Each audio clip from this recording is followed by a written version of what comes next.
میرے مسلمان بھائیوں، آپ میری باتوں کو بغور سنیں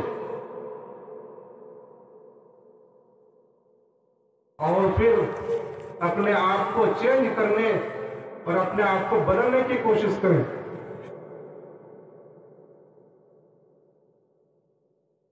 ہمارے اوپر جو آج حالات درپیش ہیں، آ رہے ہیں،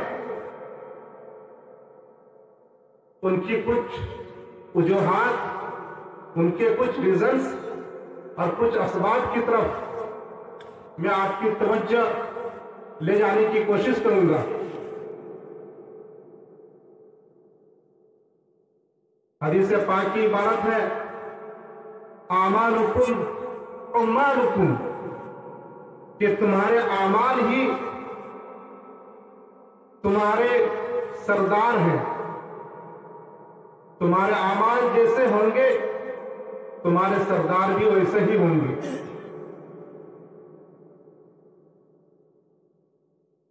اس لیے میرے مسلمان بھائیوں، آپ میری باتوں کو توجہ سے سنیں۔ اللہ نے انسان کو پیدا کیا، کچھ حقوق عطا کیے ہیں، رائٹس عطا کیے ہیں، اور یہ جو حقوق ہیں انفرادی زندگی کے بھی ہیں اور اجتماعی زندگی کے بھی ہیں۔ انفرادی زندگی کے جو حقوق ہیں وہ یہ ہیں، جیسے کہ باپ کا حق بیٹے پر، ماں کا حق بیٹے پر، بیٹے کا حق باپ پر، ماں پر، استاد کا حق شاگرد پر، شاگرد کا حق استاد پر، بہن کا حق بھائی پر، بھائی کا حق بہن پر، الغرض اس طرح کے ایک دوسرے کے جو حقوق ہیں، ان حقوق کو انفرادی حقوق کہتے ہیں۔ اور کچھ حقوق ہیں، کچھ رائٹس ہیں جن کو اجتماعی حقوق کہتے ہیں۔ اور وہ اجتماعی حقوق کیا ہے؟ آپ سن لیجئے۔ وہ حقوق یہ ہے کہ ہماری جو سوسائٹی ہے، ہمارا جو سماج ہے، ہمارا جو معاشرہ ہے، یہ معاشرہ، یہ سماج، یہ سوسائٹی انسان سے جن چیزوں کا تقاضا کرتی ہے، ان چیزوں کو اجتماعی حقوق کہتے ہیں، اور انہیں کو سوشل ورک اور سماجی خدمت بھی کہتے ہیں۔ سماجی خدمت، سوشل ورک،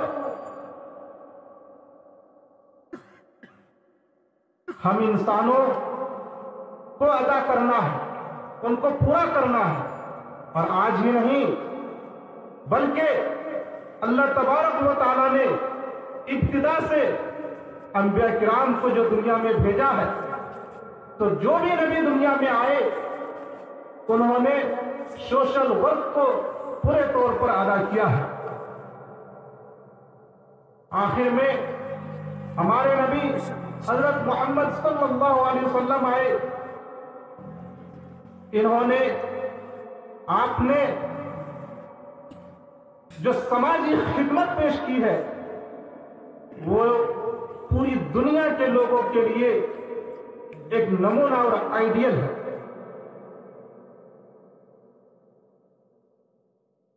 آپ سمجھیے کہ ہمارے نبی صلی اللہ علیہ وسلم کتنے بڑے سوشل ورکر تھے، سوشل ورکر، سماجی خدمت کرنے والے، معاشرے کی خدمت کرنے والے تھے۔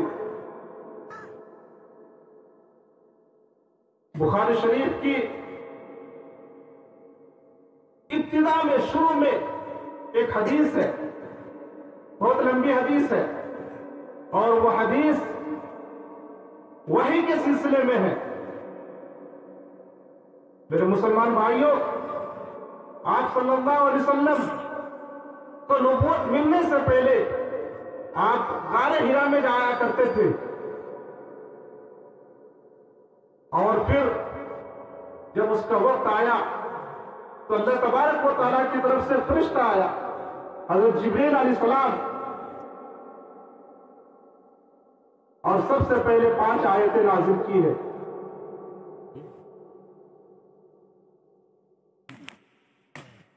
جب آپ غار حرا سے گھر میں آئے تو آپ صلی اللہ علیہ وسلم نے اپنی زوجہ محترمہ، ہماری محترم ماں ام المؤمنات ام المؤمنون والمؤمنات حضرت خدیجہ رضی اللہ تعالی عنہا سے کہا کہ آج میرے ساتھ ایک حادثہ پیش آیا ہے، ایک واقعہ پیش آیا ہے جس کی وجہ سے مجھے ڈر لگتا ہے، میں پریشان ہوں، مجھے اپنی جان کا بھی ڈر لگتا ہے۔ تو میرے مسلمان بھائیوں، حضرت خدیجہ رضی اللہ تعالی عنہا نے آپ صلی اللہ علیہ وسلم کو جو تسلی دی ہے، وہ الفاظ آپ سمجھیے، وہ الفاظ آپ سنیے کہ حضرت خدیجہ رضی اللہ تعالی عنہا نے آپ صلی اللہ علیہ وسلم کے بارے میں کیا کہا۔ حضرت خدیجہ رضی اللہ تعالی عنہا نے کہا، گھبرانے کی کوئی بات نہیں ہے، اللہ آپ کو تنہا نہیں چھوڑے گا، واللہ لا یخزیک اللہ ابدا، بخدا اللہ تبارک و تعالیٰ آپ کو رسوا نہیں کرے گا، آپ بالکل نہ گھبرائیں۔ اس کے بعد حضرت خدیجہ الکبریٰ رضی اللہ تعالیٰ عنہا نے آپ صلی اللہ علیہ وسلم کے بارے میں کہا، انک لا تصل الرحم، آپ تو رشتوں کو جوڑتے ہیں، صلہ رحمی کرتے ہیں، جو ٹوٹے ہوئے ہیں ان کو ملاتے ہیں، وتحمل کلا، آپ تو غریبوں کے، لاوارثوں کے، یتیموں کے بوجھ کو اٹھاتے ہیں، وتقری الضیف، آپ مہمانداری کرتے ہیں، مہمانوں کو کھلاتے پلاتے ہیں، وتکسب المعدوم، آپ نادان لوگوں کے لیے کماتے ہیں، کما کر ان کو دیتے ہیں، وتعین علی نوائب الحق، مشکلات کے موقع پر آسمانی و زمانی، آسمانی و زمینی حادثات کے موقع پر آپ لوگوں کی مدد کرتے ہیں۔ یہ وہ الفاظ ہیں جو حضرت خدیجہ الکبریٰ رضی اللہ تعالی عنہا نے آپ صلی اللہ علیہ وسلم کے لیے استعمال کیے ہیں۔ میرے مسلمان بھائیوں، حضرت عائشہ نے آپ صلی اللہ علیہ وسلم کا جو تعارف کرایا، آپ صلی اللہ علیہ وسلم کا جو انٹروڈکشن پیش کیا ہے،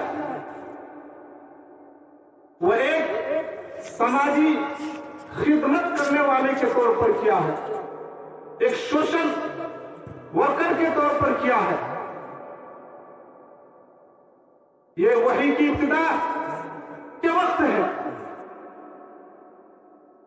تو ہمارے نبی صلی اللہ علیہ وسلم نبوت سے پہلے ہی ایک سوشل ورکر تھے، سماج کے لیے خدمت کرنے والے تھے، غریبوں کے لیے، یتیموں کے لیے، مسکینوں کے لیے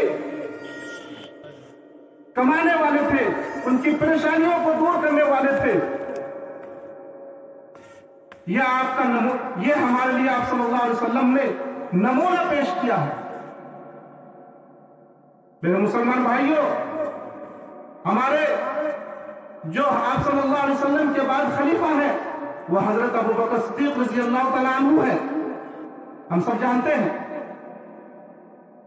کہ 4 خلفائے راشدین ہیں، ان میں سب سے پہلے حضرت ابو بکر صدیق رضی اللہ تعالیٰ عنہ، پھر حضرت عمر رضی اللہ تعالیٰ عنہ، اور پھر حضرت عثمان غنی رضی اللہ تعالیٰ عنہ، اور پھر ان کے بعد حضرت علی رضی اللہ تعالیٰ عنہ۔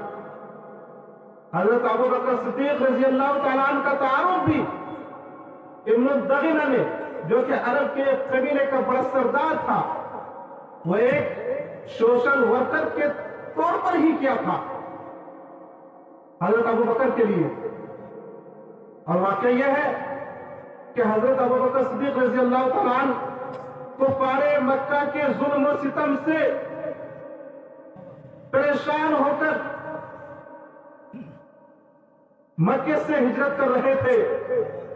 راستے میں ابن الدغینہ ملا تھا اور انہوں نے کہا تھا کہ ابوبکر تم کہاں جا رہے ہو؟ تو حضرت ابوبکر صدیق رضی اللہ تعالیٰ عنہ نے کہا تھا کہ مکے والے نے مجھے پریشان کر دیا ہے، مکے میں جینا دوبھر کر دیا ہے، اس لیے میں مکہ چھوڑ کے اب جا رہا ہوں. تو ابن الدغینہ نے حضرت ابوبکر سے کہا کہ آپ جیسے آدمی مکے سے نہیں جا سکتے ہیں، آپ تو سماج کی خدمت کرنے والے ہیں، ایک سوشل ورکر ہے، آپ مکے سے چلے جائیں یہ ہمارے لیے قطعی مناسب نہیں ہے، ہمیں یہ برداشت نہیں ہے، آپ مکہ چلیے. چنانچہ حضرت ابوبکر صدیق رضی اللہ تعالیٰ عنہ کو مکہ لے آئے اور ان کو ضمانت دی اور مکے والوں سے کہا کہ ابوبکر کو کوئی کچھ نہیں کہے گا، اگر ان کے بارے میں کچھ کہنا ہے تو مجھ سے کہے گا. تو میرے مسلمان بھائیوں، جو الفاظ حضرت خدیجہ الکبریٰ رضی اللہ تعالیٰ عنہ نے آپ صلی اللہ علیہ وسلم کے لیے استعمال کیے تھے، وہی الفاظ ابن الدغینہ نے حضرت ابوبکر صدیق رضی اللہ تعالیٰ عنہ کے لیے کیے. إِنَّكَ لَتَصِلُ الرَّحْمَ وَتَحْمَلُ الْكَلَّ وَتَقْرِضُ الضَّيْفَ وَتَكْسِبُ الْمَعْدُومَ وَتُعِينُ عَلَى نَوَائِبِ الْحَقِّ. یہ سماجی ورکر ہیں، یہ سوشل ورکر ہیں، سماج کی خدمت کرنے والے ہیں. میرے مسلمان بھائیوں، آپ صلی اللہ علیہ وسلم نے ایک مرتبہ صحابہ کرام سے کہا کہ تم راستے پر اور گزرنے والی جگہوں پر مت بیٹھا کرو. تو بعض صحابہ کرام نے کہا کہ اللہ کے رسول، ہمارے پاس ہمارے کچھ دوست آ جاتے ہیں، گھروں میں جگہ نہیں ہوتی ہے، تو ہم ان کے ساتھ راستے میں کھڑے ہو کر بات کر لیتے ہیں، یا پھر ہم ان کو لے کر راستے میں کسی جگہ بیٹھ جاتے ہیں، یہ تو ہمارے لیے مجبوری ہے. تو آپ صلی اللہ علیہ وسلم نے کہا کہ اگر یہ تمہارے لیے ضروری ہو تو پھر تم راستے کے حقوق ادا کرو. کس کے حقوق؟ راستے کے حقوق. راستے کے حقوق ہم نے کبھی سوچا ہے؟ ہم تو یہ سوچتے ہیں کہ والدین کے حقوق اولاد پر ہے، بس ماں باپ کے حقوق اولاد پر ہے، یا بیوی کے حقوق شوہر پر ہے، شوہر کے حقوق بیوی پر ہے، یہی ہم سمجھتے ہیں. لیکن آپ صلی اللہ علیہ وسلم نے کیا کہا کہ راستے کے حقوق ادا کرو. راستے کے بھی حقوق ہیں، راستے کے بھی رائٹس ہیں. راستے کے رائٹس اور راستے کے حقوق کیا ہے؟ تو آپ صلی اللہ علیہ وسلم نے کہا غض البصر، اپنی نگاہوں کو نیچے رکھو. جب تم راستے میں رہو تو اپنی نگاہوں کو نیچے رکھو، جھکا کر رکھو، اس لیے کہ راستے سے مرد بھی گزرتے ہیں، عورتیں بھی گزرتی ہیں، اجنبی بھی گزرتے ہیں اور محرم بھی گزرتے ہیں، ہر طرح کے لوگ گزرتے ہیں. اپنی نگاہوں کو نیچے رکھنا یہ راستے کا حق ہے. دوسرا، آپ صلی اللہ علیہ وسلم نے فرمایا کف الاذى عن الطریق، کہ راستے سے تکلیف دہ چیز کو ہٹا دینا ہے اور اس طرح کھڑے ہونا ہے کہ کھڑے ہونے کی وجہ سے کسی کو تکلیف نہ ہو. یہ راستے کا حق آپ صلی اللہ علیہ وسلم نے ہمیں بتایا کہ کھڑے ہونے کی وجہ سے کسی کو تکلیف نہ ہو. اگر کھڑا ہونا ضروری بھی ہو تو اس طرح کھڑے ہو کہ کھڑے ہونے کی وجہ سے کسی کو تکلیف نہ ہو، کسی کو کوئی پریشانی نہ ہو. اب یہیں پہ ایک بات یہ بھی سمجھ لیجئے کہ ہم راستوں میں اپنی گاڑیاں کھڑی کرتے ہیں، موٹر سائیکل، سائیکل یا اور کوئی گاڑی کھڑی کرتے ہیں، تو ہمیں اس بات کا خیال رکھنا ضروری ہے کہ ہم ایسی جگہ پہ کھڑی کریں جس کی وجہ سے آنے جانے والے کو تکلیف نہ ہو. یہ تعلیم ہمارے نبی صلی اللہ علیہ وسلم نے دی ہے. آپ نے یہ کہا کہ راستے کا ایک یہ بھی حق ہے رد السلام، کہ راستے سے جب کوئی مسلمان گزرے اور وہ تم کو سلام کرے تو ان کے سلام کا جواب دو. آپ نے آگے فرمایا وَأَمْرُ بِالْمَعْرُوفِ وَنَهْيِ عَنِ الْمُنكَرِ، کہ راستے میں رہتے ہوئے تم اچھا کام کرو، اچھی بات کا حکم کرو، اگر کوئی غلط کر رہا ہے اس کو ٹوکو۔ یہ حقوق آپ صلی اللہ علیہ وسلم نے ہم کو راستے کے بتائے۔ میرے مسلمان بھائیوں، ہم سوسائٹی میں جب رہتے ہیں تو اس میں ہمارا ایک حق یہ بھی ہے جس کو ہم اصلاح دین کہتے ہیں۔ اصلاح دین، یاد رکھ لیجیے ان باتوں کو۔ اصلاح دین، اصلاح دین کا مطلب یہ ہے کہ جو لوگ دین کے راستے پہ نہیں چل رہے ہیں ہم ان کو دین کے راستے پہ چلائیں، اور جو لوگ دین کے راستے سے ہٹے ہوئے ہیں، گناہ کے راستے میں ہیں، ہم ان کو گناہ کے راستے سے ہٹا کر دین کے راستے پہ لے آئے۔ یاد رکھیے یہاں پہ دو باتیں ہیں، یہاں پہ دو باتیں یاد رکھیے۔ ایک ہے کہ ایک آدمی دین کے راستے پر نہیں ہے، مطلب یہ وہ نیکی بھی نہیں کرتا ہے اور گناہ بھی نہیں کرتا ہے، نیکی نہیں کرتا ہے اور گناہ بھی نہیں کرتا ہے۔ تو ایسے موقع پر ہم پر یہ حق ہے، سوسائٹی والوں پر، سماج کے لوگوں پر یہ حق ہے کہ ان کو نیکی کے راستے پہ لگائے۔ اور دوسرا یہ ہے کہ ایک انسان سے راستے سے ہٹ کر گناہ کے راستے میں لگا ہوا ہے تو دوسرے انسان پر، سوسائٹی پر یہ حق ہے کہ ان کو گناہ کے راستے سے ہٹا کر نیکی کے راستے پہ لگائے۔ یہ ایک دوسرے کے حقوق ہیں۔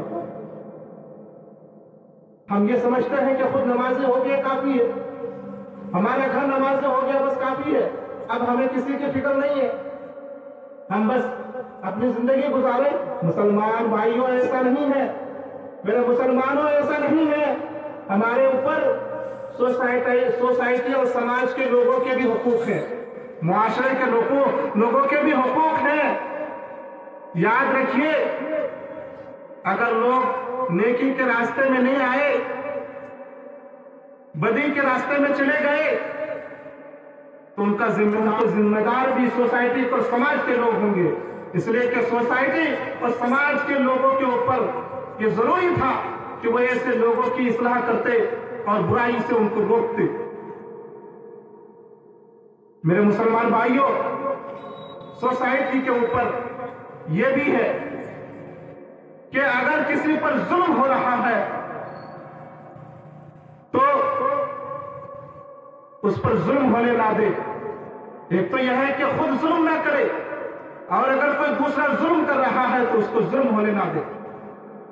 نبی کریم صلی اللہ علیہ وسلم نے فرمایا المسلم اخو المسلم لا یظلمہ ولا یسلمہ، کہ مسلمان کا بھائی ہے، نہ تو وہ ظلم اس پر کرتا ہے اور نہ ہی وہ اس کو کسی ظلم کے حوالے کرتا ہے۔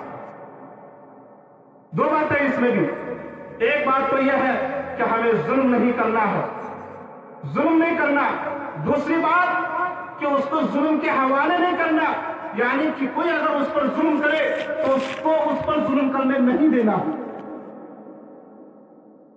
ایک دوسری حدیث میں ہمارے آقا سرکار دو عالم صلی اللہ علیہ وسلم نے فرمایا انصر اخاک ظالما کان او مظلوما، کہ تم اپنے بھائی کی مدد کرو خواہ وہ ظالم ہو یا مظلوم ہو، تم اپنے بھائی کی مدد کرو خواہ وہ ظالم ہو یا مظلوم ہو۔ تو بعض صحابہ نے کہا کہ اے اللہ کے رسول، اگر مظلوم ہو تو ہم ان کی مدد کریں، یہ بات تو ہمیں سمجھ میں آتی ہے، لیکن اگر وہ ظالم ہو تو ہم ان کی کیسے مدد کریں؟ تو آپ صلی اللہ علیہ وسلم نے کہا کہ ان کے ہاتھ کو ظلم سے روک دو، ان کے ہاتھ کو پکڑ لو، ان کو ظلم کرنے نہ دو، یہ ظالم کی مدد ہے۔ تو سوسائٹی کے لوگوں پر یہ بھی ذمہ داری ہے کہ وہ خود کسی پر ظلم نہ کرے اور کسی کو کسی پر ظلم کرنے بھی نہ دے۔ آپ صلی اللہ علیہ وسلم کو جب نبوت نہیں ملی تھی، نبوت سے پہلے جو عرب کے قبائل تھے وہ اپنی زندگی گزارنے کے لیے خود کچھ اصول بنا لیے تھے، کچھ ضوابط اور کچھ قوانین بنا لیے تھے انہیں کے مطابق وہ زندگی گزارتے تھے۔ ایک مرتبے کی بات ہے کہ باہر کا آدمی مکے میں آیا تھا، اپنے قرضے کا مطالبہ کرنے کے لیے، اپنی ضرورت کا مطالبہ کرنے کے لیے، جو مکے کے کسی آدمی نے ان سے لیا تھا، لیکن مکے کے اس آدمی نے دینے سے انکار کر دیا تھا۔ تو وہ باہر کا آدمی خانہ کعبہ کے سامنے کھڑے ہو کر مکے والوں سے پکار کر کہا اور ان کی زمین پر آواز دی کہ مکے والوں، کیا تم میری مدد نہیں کرو گے؟ مجھ پر ظلم کیا جا رہا ہے، میرے جو حقوق ہیں وہ ادا نہیں کیے جا رہے ہیں۔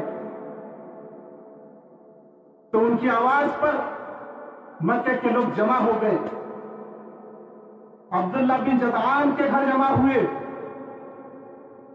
اور آپ صلی اللہ علیہ وسلم بھی اس میں جمع ہوئے، آپ صلی اللہ علیہ وسلم بھی اس میں تشریف لے گئے۔ وہاں میٹنگ ہوئی اور اس میٹنگ میں یہ فیصلہ لیا گیا کہ انصاف قائم ہوگا، ظلم نہیں ہوگا، کسی پر ظلم برداشت نہیں کیا جائے گا اور ظالم سے مزاحمت کی جائے گی، ان کا مقابلہ کیا جائے گا۔ اس میٹنگ میں یہ فیصلہ لیا گیا تھا۔ آپ صلی اللہ علیہ وسلم اس میٹنگ میں شامل تھے۔ بعد میں نبوت کے بعد آپ صلی اللہ علیہ وسلم نے کہا تھا کہ اگر آج بھی اس طرح کی میٹنگ ہوتی ہے اور مجھے اس میٹنگ میں بلایا جاتا ہے تو میں آج بھی اس میٹنگ کے لیے لبیک کہوں گا اور وہاں پہ حاضر رہوں گا۔ یہ ہے حضرات سماجی خدمت، کہ ہم کسی پر ظلم ہو تو ہم اس کو برداشت نہ کریں، ظالم کو ان پر ظلم کرنے نہ دے، ان کو ظلم کرنے سے روکے۔ یہ بھی ایک سوشل ورک، سماجی خدمت ہے۔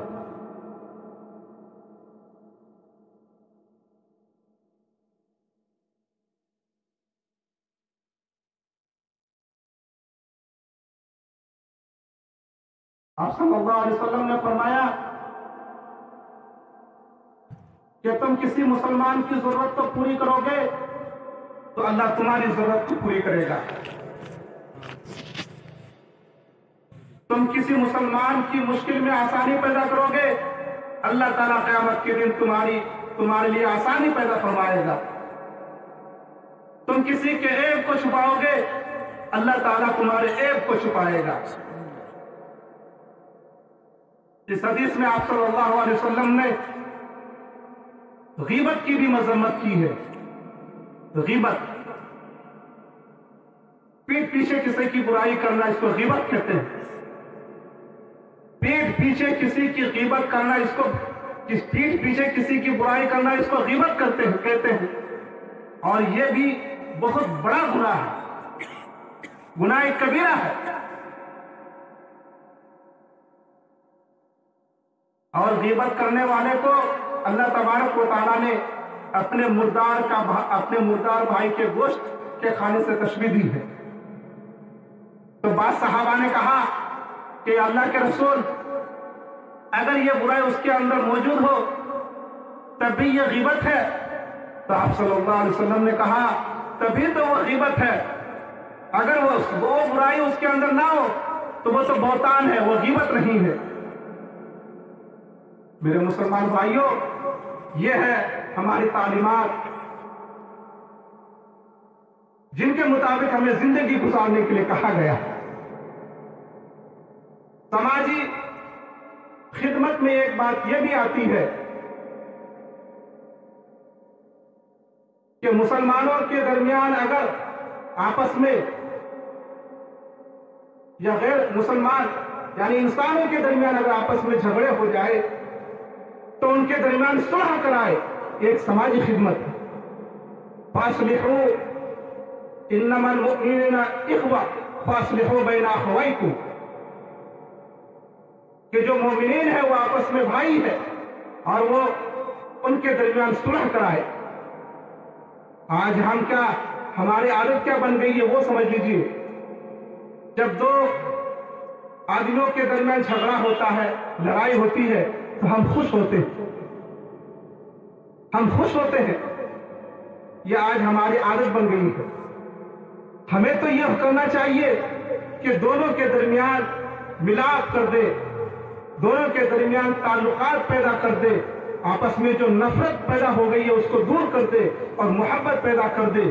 یہ صلح، اسی صلح کا اللہ تبارک و تعالیٰ نے ہمیں حکم دیا ہے اور ہمارے نبی حضرت محمد صلی اللہ علیہ وسلم نے ہمیں کر کے دکھایا ہے۔ مختلف موقعوں کے موقع پر آپ صلی اللہ علیہ وسلم نے صحابہ کے درمیان صلح کرایا ہے۔ بہت ساری روایات ہے، میں آپ کو وہ روایت صرف بتانا چاہتا ہوں جو نبوت سے پہلے آپ صلی اللہ علیہ وسلم نے اہل مکہ کے درمیان صلح کرایا تھا۔ آپ کو واقعہ یاد ہوگا، ہمیں سے بہت سارے مسلمانوں کو یاد ہوگا وہ واقعہ۔ خانہ کعبہ کی جو چادر تھی اور اس کا جو دروازہ تھا تو کسی عورت کی بے احتیاطی کی وجہ سے جل گیا تھا، وہ دروازہ بھی جل گیا تھا، چادر بھی جل گئی تھی۔ تو مکے والوں نے آپس میں میٹنگ کر کے یہ فیصلہ لیا تھا کہ خانہ کعبہ کو توڑ کر دوبارہ اس کی تعمیر کریں گے۔ چنانچہ ان کی تعمیر شروع کی، لیکن یاد رکھیے انہوں نے یہ بھی اعلان کیا تھا کہ ہم خانہ کعبہ کی تعمیر کریں گے لیکن حلال پیسے سے کریں گے۔ کس سے؟ حلال پیسے سے، ایک بھی حرام روپیہ اس میں نہیں لگائیں گے۔ ابو جہل نے اعلان کیا تھا، جانتا نا ابو جہل کو، کہ ایک بھی حرام روپیہ اس میں نہیں لگے گا، نہ تو چوری کا روپیہ لگے گا، نہ تو شراب کا اس میں کوئی روپیہ لگے گا، اور نہ جوئے کا اس میں کوئی لگے گا، اور نہ کسی برائی کا اس میں کوئی روپیہ لگے گا، بالکل حلال روپیہ لگے گا۔ چنانچہ انہوں نے حلال روپیہ جمع کیے اور پھر خانہ کعبہ کی تعمیر کی۔ خانہ کعبہ کی ایک طرف حتیم ہے، یعنی جگہ چھوڑ دی گئی ہے۔ تو مورخین کہتے ہیں کہ اس کی وجہ یہی تھی کہ ان کے پاس اتنے حلال پیسے نہیں آئے تھے کہ اس کی تعمیر کرتے، تو جتنے حلال پیسے تھے اتنے ہی سے خانہ کعبہ کی جتنی تعمیر ہو سکتی تھی وہ انہوں نے تعمیر کی تھی۔ یہ کفار مکہ تھے، اس وقت تک مسلمان نہیں ہوئے تھے، لیکن وہ بھی جانتے تھے کہ حرام کیا ہوتا ہے، حلال کیا ہوتا ہے، حرام کیا ہوتا ہے، حلال کیا ہوتا ہے، وہ بھی جانتے تھے۔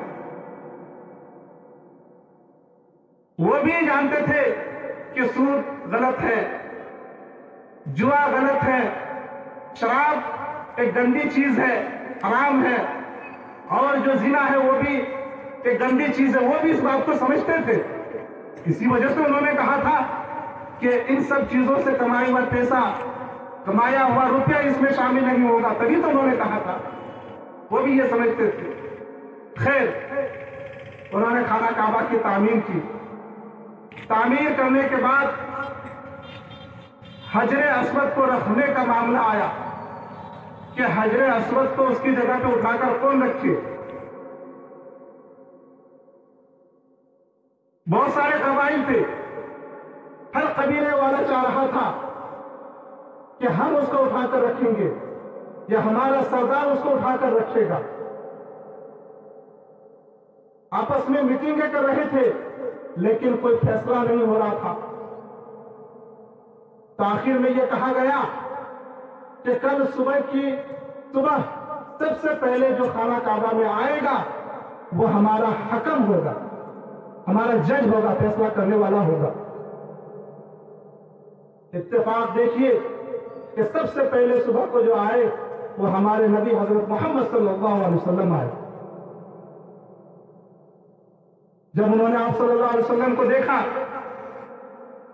تو انہوں نے کہا کہ یہی آج ہمارے حکم ہے، ہمارے جج ہیں، الصادق الامین، کہ سچے ہیں، امانتدار ہیں۔ یہ آپ صلی اللہ علیہ وسلم کا لقب انہوں نے دیا تھا، آپ صلی اللہ علیہ وسلم کو لقب دیا تھا انہوں نے الصادق الامین۔ چنانچہ آپ صلی اللہ علیہ وسلم نے فیصلہ کیا اور اس فیصلے میں کہا کہ آپ حضرات ایک چادر لے آئے، بڑی چادر۔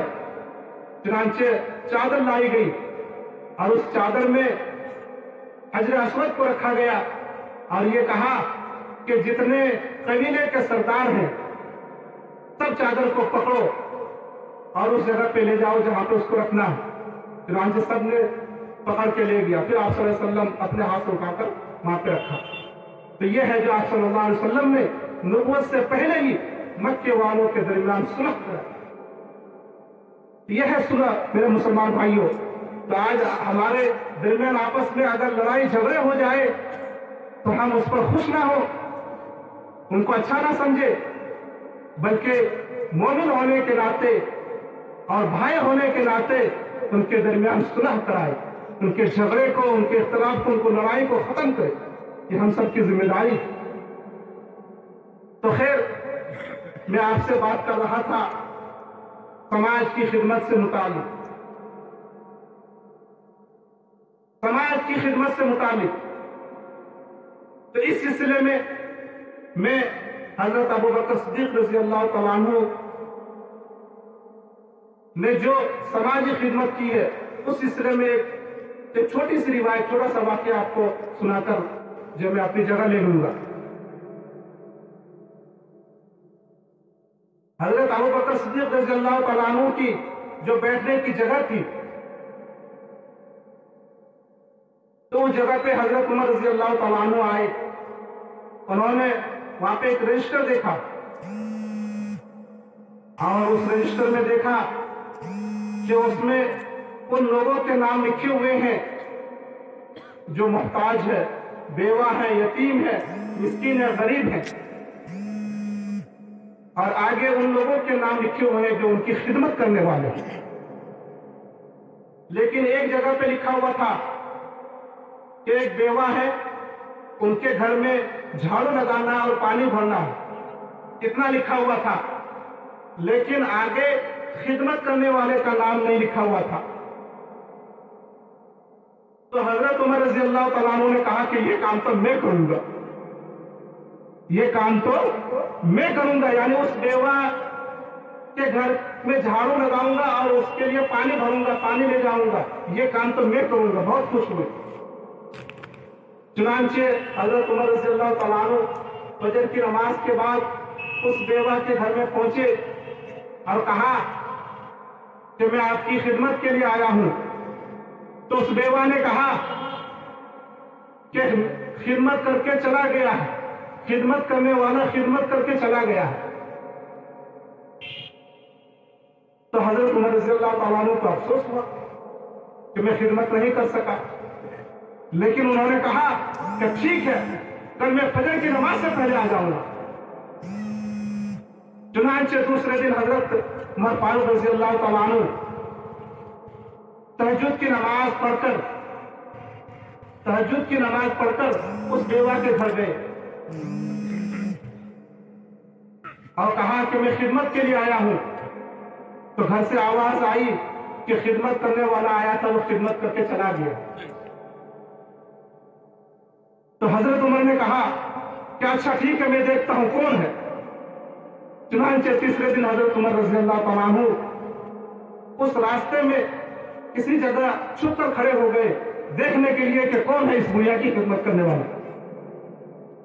چنانچہ جب رات تھوڑی اندھیری ہوئی تو حضرت ابو بکر صدیق رضی اللہ تعالیٰ عنہ آہستہ آہستہ اس بیوہ کے گھر کی طرف جانے لگے۔ حضرت عمر رضی اللہ تعالیٰ عنہ چھپے کھڑے تھے اور کہا کون ہے، کون جا رہے ہیں؟ تو حضرت ابو بکر نے کہا کہ میں ابو بکر ہوں، میں ابو بکر ہوں۔ تم نے رجسٹر میں وہ خالی جگہ دیکھ کر جو ہے خدمت کرنے کی کوشش کی تھی، میں نے مناسب نہیں سمجھا تھا، اس لیے اپنا نام نہیں لکھا تھا۔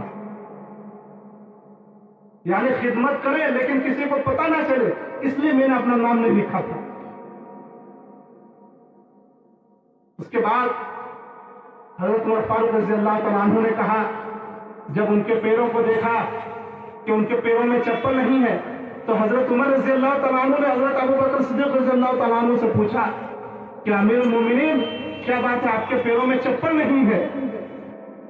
تو حضرت ابوبکر صدیق رضی اللہ تعالیٰ عنہ نے کہا کہ میں چپل اس لیے نہیں پہنا ہوں کہ کہیں میرے چپل کی وجہ سے سونے والے کو تکلیف نہ پہنچ جائے، سونے والے کو تکلیف نہ پہنچ جائے اور میری چپل کی آواز کی وجہ سے وہ بیدار نہ ہو جائے، اس لیے میں نے چپل نہیں پہنا ہے، اب بغیر چپل کے ہی آ رہا۔ دیکھیے یہ ہے کہ سونے والے کو تکلیف نہ پہنچ جائے اس لیے چپل نہیں پہنے ہیں۔ میرے مسلمان بھائیوں، ہم اپنے گریبان میں جھانک کر دیکھیں کہ آج ہماری کیا حالت ہے۔ ہم کیسے مسلمانوں کو اپنے ہاتھوں سے، اپنے پیروں سے، اپنے کرتوت سے، اپنے اعمال سے تکلیف پہنچا رہے ہیں۔ ذرا گریبان میں جھانک کر دیکھیں۔ آگے جنوری کا مہینہ آ رہا ہے اور جو 31 دسمبر ہے اس کے بعد کو 12 بجے کے بعد طوفان کھڑا ہو جاتا ہے، ہوتا ہے نا؟ طوفان کھڑا ہو جاتا ہے، ڈی جے گانا باجے اتنے زور سے بجاتے ہیں کہ پورے محلے والے کو، پوری بستی والے کو پریشان کر دیتے ہیں۔ اس لیے میرے مسلمان بھائیوں، ہم مسلمان آپس میں ایک دوسرے کو تکلیف نہ پہنچائے، ایک دوسرے کو پریشان نہ کرے، ایک دوسرے کی ضرورت کو پوری کرے، ان پر ظلم نہ کرے۔ خاص طور پر سماج میں جو غریب، یتیم، مسکین، بیوہ ہیں ان کی خدمت کرے، ان کی ضرورت کو پوری کرے اور اس طرح ان کی خدمت کرے کہ اپنے آپ کو جو ہے لوگوں کو پتہ ہونے بھی نہ دے، ایسی خدمت کرے۔ ہم دعا کریں کہ اللہ تبارک و تعالی ہمیں خدمت کرنے والے بنائے، ہمیں خدمت کرنے والے بنائے اور اس دین کے لیے قبول فرمائے۔ اور آخر میں ایک بات کہ اللہ تبارک و تعالیٰ نے ہم پر جو عبادتیں فرض کی ہے اس میں سب سے اہم عبادت نماز ہے۔ تو آپ سب پابندی سے نماز پڑھیں گے انشاءاللہ، اور جو باتیں کہی گئی ہے سب عمل کریں گے انشاءاللہ۔ پھر اللہ تبارک و تعالیٰ ہمیں کہنے سننے سے زیادہ عمل کرنے کی توفیق عطا فرمائے۔ وآخر دعوانا الحمدللہ رب العالمین۔